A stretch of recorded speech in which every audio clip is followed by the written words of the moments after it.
Bismillahirrahmanirrahim. Assalamualaikum warahmatullahi wabarakatuh. Ya, jadi bertemu lagi dengan saya Yuwantiando pada kuliah kita praktikum Fisika Dasar 2 yang masih dilaksanakan secara daring. Jadi pada kali ini kita akan melakukan praktikum tentang pembiasan cahaya. Nah, jadi untuk alamat praktikum simulasinya gitu ya, kita masih menggunakan PET. Jadi di sini teman-teman bisa menggunakan laptop atau juga bisa menggunakan smartphone gitu ya untuk melakukan praktikum, dan ini adalah alamatnya ya di pet.corado.edu. Terus nanti pilih yang bagian atau berjudul bending light ini ya. Jika diklik alamat simulasinya akan muncul tampilan seperti ini. Nah, jika sudah, nanti praktikum ini bisa dilakukan secara daring maupun secara luring gitu ya. Jika daring atau online, itu simulasi bisa langsung dilakukan dengan mengklik ini play. Kalau mau dilakukan secara luring, diklik download dulu. Ya. Nah, tapi di sini saya akan menunjukkan kalau yang secara daring. Oke, kita klik. Dan ini masih loading ya simulasinya.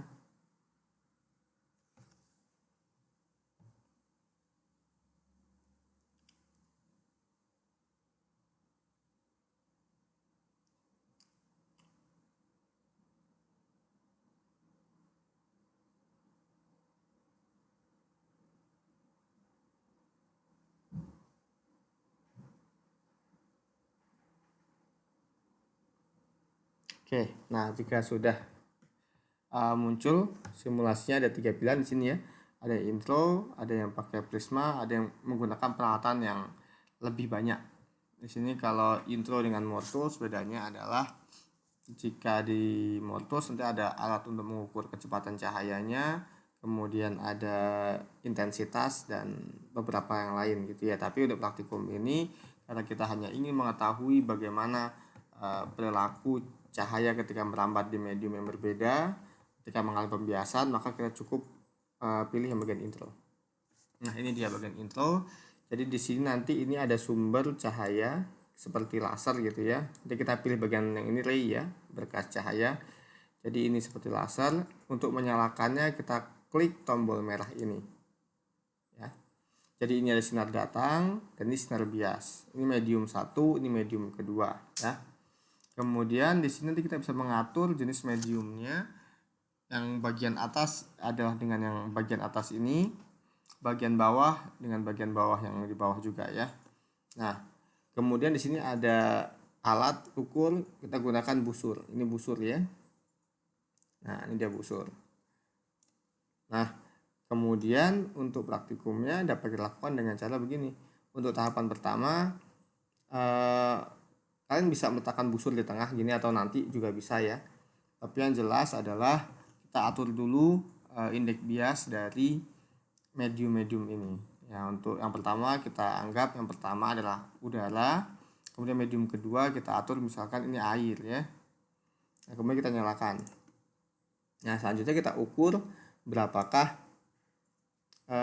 nilai dari sudut datang dan sudut bias. Jadi sudut datang itu adalah sudut antara garis normal, ini garis normal, dengan ini yang berkacanya gitu ya. Ini adalah sudut datang ya, dari 0 sampai ke nilai ini sudut datangnya. Sudut bias adalah dari garis normal ke garis berkas cahayanya. Jadi dari nilai 0 ini sampai ke sini ada sudut biasnya. Nah, nanti di sini silakan lakukan sampai diperoleh 5 data pergeseran ini ya, pergeseran. Nah, jadi misalkan yang kedua seperti ini ya, sudut datanya diukur juga lagi, kemudian sudut biasa berapa juga diukur, silakan. Nah, selanjutnya jika sudah diperoleh 5, nanti kalian juga ganti material yang kedua ya, misalkan dengan menggunakan gelas, ikuti modul praktikum dan dianalisis menggunakan Excel. Nah, untuk analisisnya di sini akan saya paparkan juga ya. Jadi untuk analisis nanti digunakan Excel seperti ini. Jadi nanti kalian catat gitu ya. Saya hapus dulu ya data-datanya bagian sinusnya. Jadi gini, pertama nanti kan tulis percobaan data. Jadi saya sampaikan kita butuh 5 data ya minimal supaya akurasi yang baik. Kemudian ditulis sudut datang dan sudut biasnya itu dicatat gitu ya. Jadi ini saya sudah melakukan praktikum sebelumnya. Jadi ini sudut datangnya saya tulis ini dalam satuan derajat ini ya. Jadi ini satuan derajat sesuai dengan yang diukur menggunakan busul tadi, itu satuan derajat. Oke. Nah, jika sudah, jadi setelah diukur, maka kita tentukan nilai dari sinus sudut datang dengan sudut biasnya, karena kita tahu hukum Sterlius yang digunakan nilai sinusnya. Nah, untuk ketika menggunakan Excel ini hati-hati ya, sinus yang digunakan itu menggunakan radian atau menggunakan derajat. Sebagai contoh di laptop saya menggunakan radian, jadi untuk mengeceknya adalah ketik aja di sini. Kita coba tes ya, sin dari 90. Kalau dia menggunakan derajat ya tulisannya 1, tapi kalau dia tidak 1 tidak menggunakan radian ya. 0,89. Nah, beda dengan kita harus misalkan sin radian dari 90 derajat pi per 2 ya. 3,14 dibagi 2. Nah, dia 1 ya. Jadi laptop saya di sini menggunakan radian, maka nanti ketika menghitung ini pun saya harus ubah ini derajat ke dalam radian. Oke. Jadi sebagai contoh di sini sudut datangnya sinusnya ya. Seperti saya mengetiknya sinus radian.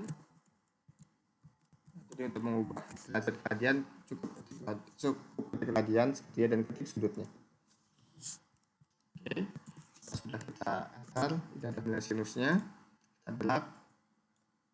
Ini juga sama ya, sama dengan sinus radian dari sudut bias.